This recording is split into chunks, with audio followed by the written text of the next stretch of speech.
આજે દિવાસાનો દિવસ હોવાથી દશામાના વ્રત આજથી શરૂ થઈ રહ્યા છે, જેમાં આજથી 10 દિવસ સુધી માતાજીની પૂજા, આરાધના અને ઉપવાસ કરવામાં આવશે।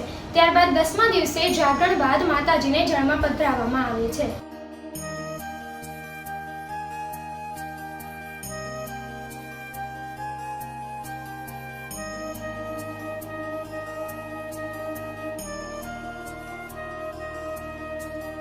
नमस्कार मित्रों, निर्भय मार्ग न्यूज चैनल में आज આપણે વિસનગરના બજારમાં પહોંચી ચૂક્યા છીએ।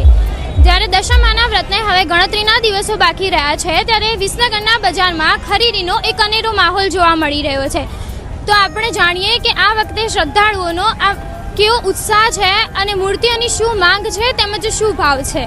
આ વખતે દશામાના વ્રતને લઈને આ ખરીદીમાં કેવો માહોલ જોવા મળી રહ્યો છે? દશામાના વ્રતમાં ખૂબ જ મહિમા સારો છે, ઉપાડ પણ સારો છે અને માહોલ પણ સારો છે। આ વખતે મૂર્તિઓમાં શું ખાસ જોવા મળી રહ્યું છે? દશામાની જે ઉપાડ આમ રોનક છે એ બહુ સરસ છે। અત્યારે દશામાની મૂર્તિ નાનીથી લઈને મોટી મૂર્તિઓમાં શું ભાવ છે? ભાવમાં તો બધી અલગ અલગ જાતની મળશે। 400 વાળી, 450 વાળી, 251 વાળી। કેટલા ટાઈમથી તમે આ વ્રત કરી રહ્યા છો?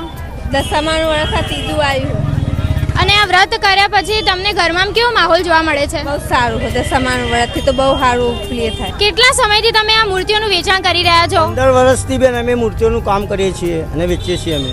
અને આ તમારી મૂર્તિઓ બધા કરતા એક અલગ જ આકર્ષણનું કેન્દ્ર બની રહી છે, એનું કારણ શું છે? અમે બેન 100-200 રૂપિયા ઉપર વેપાર કરી દઈએ એટલે અમારે વધારે ગ્રાહક આવે છે અને અમારે સેલ થઈ જાય છે। અને આ નાનીથી લઈને મોટી મૂર્તિઓના શું ભાવ છે? બધી અલગ અલગ એમાં રેન્જ હોય બેન, પ્રાઇસ હોય, નાના મોટી એનો ભાવ હોય। અને આ વખતે મૂર્તિઓની માંગ કેવી છે? આ વખત ગયા વખત કરતાં વધારે માલ છે એટલે થોડું ડાઉન છે બજાર। કયા ગામના છો? થલોટા મેમ। તમારા ઘરમાંથી કોણ દશામાનું વ્રત કરે છે? કેટલા ટાઈમથી તમે વ્રત કરો છો? હું કરું છું કેટલા ટાઈમથી કરો છો? 16 વર્ષ। અને આ દશામાના વ્રત કર્યા પછી તમારા ઘરમાં કેવો માહોલ જોવા મળે છે? બહુ સરસ છે બધું। માતાજીના વ્રત કર્યા પછી બહુ સરસ છે, માતાજીની કૃપા છે।